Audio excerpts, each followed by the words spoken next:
This is Goku-san, DBZ, and welcome back to my newest game review in a little time. This is the review for, of course, A Hat in Time. As promised, this review is for both the Nintendo Switch and PS4. Now, of course, if you want physical, you have to go with Switch. It's the only physical version of the game platform-wise, unless Limited Runs decides to make it for PS4 some. But with that said, first up, I want to see gameplay aspect of the game. It's actually very solid on the Switch. It runs just as good as on the PS4, which is definitely good. I mean, yeah, technically it's an indie game, and usually indie games are probably going to play a little bit better. Though you have also cases where some indie games actually won't run that well on the Switch, specifically games like Rime. But actually, A Hat in Time runs pretty solid on the PS4.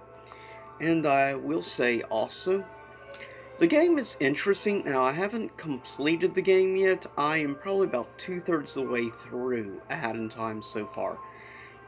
So, there's still some stuff I don't know.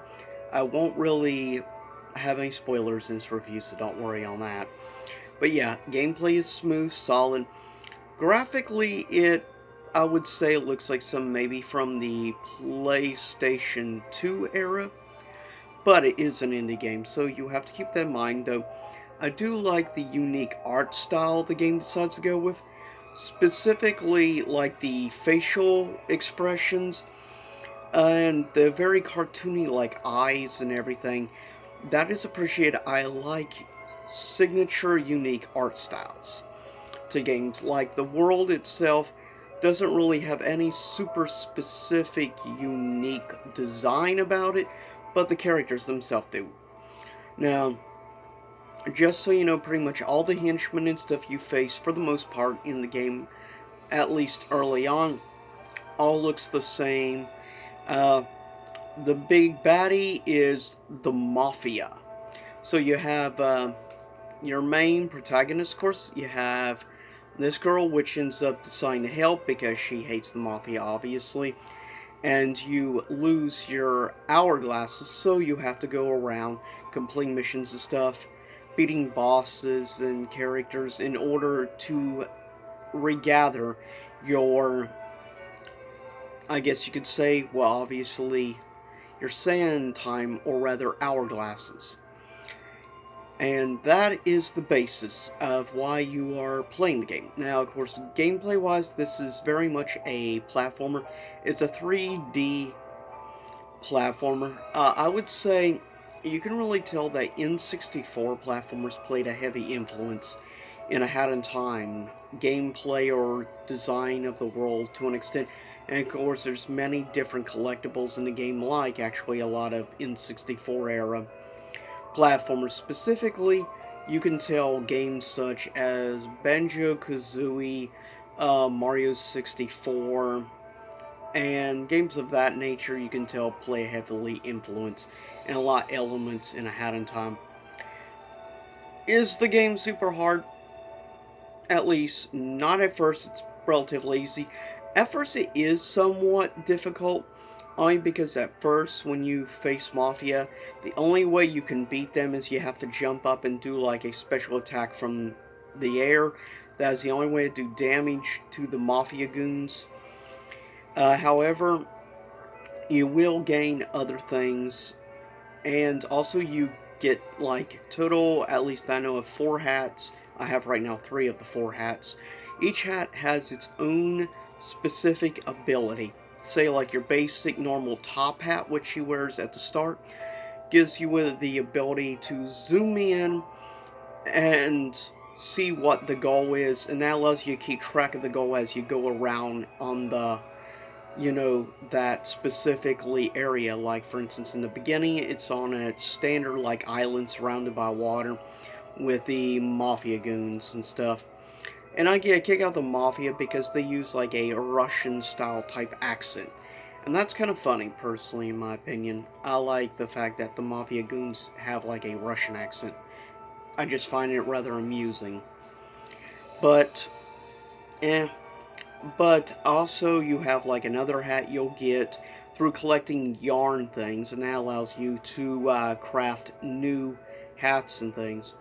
That's definitely key, given each hat has its own signature ability. Like your second hat, which has like feathers and stuff, it allows you to speed up and allow you to run really quickly, which will allow you to be able to dodge and avoid enemy attacks and stuff with relative ease, because they're pretty slow for the most part. Now, your life gauge, basically at full, you can take 4 hits before you die. So that is one thing to remember. You fall off like from high up, you lose like one of your life bar points, just like if you get hit by an opponent. So you want to keep that in mind. 4 hits you can take and then you die, and then of course you have to restart. Now, you don't have to start at the beginning, basically at the last checkpoint, just like a lot of platformers, in all honesty. Your third hat looks like a magician style hat and allows you to throw like magic potions, which allows you to beat opponents much easier. And it makes it so much easier, though. You can also gain a weapon, an umbrella, which you can hit opponents with, but you have to be super close to be able to use that weapon. While with the potions, you can at least keep somewhat distance between you and the opponent to beat them. So that is the, I would say, weapon of choice dealing with the Mafia goons, is to use the magic ability. You also can gain badges, which gives you also extra certain bonus abilities and stuff that you have to equip the badges, obviously, to where in order to get this ability. But it is quite useful because you can get some special stuff, which will definitely pay out in the end with the gameplay aspects and everything. But yeah, gameplay is solid. I like the art design. Difficulty isn't super hard, but at least it still gives a challenge, and there is a lot of puzzle solving, obviously. In platformer, like many platformers have a lot of puzzle elements to it. And to me, it just wouldn't feel like a platformer without elements of puzzle solving. So I appreciate that. But overall, I think the game is really solid, and it's a lot of fun. And of course, as Yahtzee likes to nickname a Hat in Time, Hattie Time. And frankly, it was Yahtzee that got me to end up checking out A Hat in Time in the first place. I want to say thank you to him. So with that said, this is my basic review for A Hat in Time for both the Switch and the PS4. If you get a chance, get it, regardless of what platform. Heck, if you have a PC, get it on Steam. So, yeah. Overall, I give A Hat in Time. I think there are certain elements I don't like, so it's not going to get an A+, but I'm going to give A Hat in Time a normal A. So, yeah, I really liked it overall. Solid. But with that said, this is my review for A Hat in Time. I'll see y'all next time. Same YouTube time, same YouTube channel. Stay tuned for a future game review I'm planning on doing in the next few weeks. And I'll make an announcement probably in the next week or so of what that game review will be. But I will say the game specifically is going to be a PS4 game review, so just know that. And then probably I may work on another Switch game review after the PS4 game. Anyways, I'll see y'all next time. Same YouTube time, same YouTube channel. Have a good rest of January. And, well, see you next time.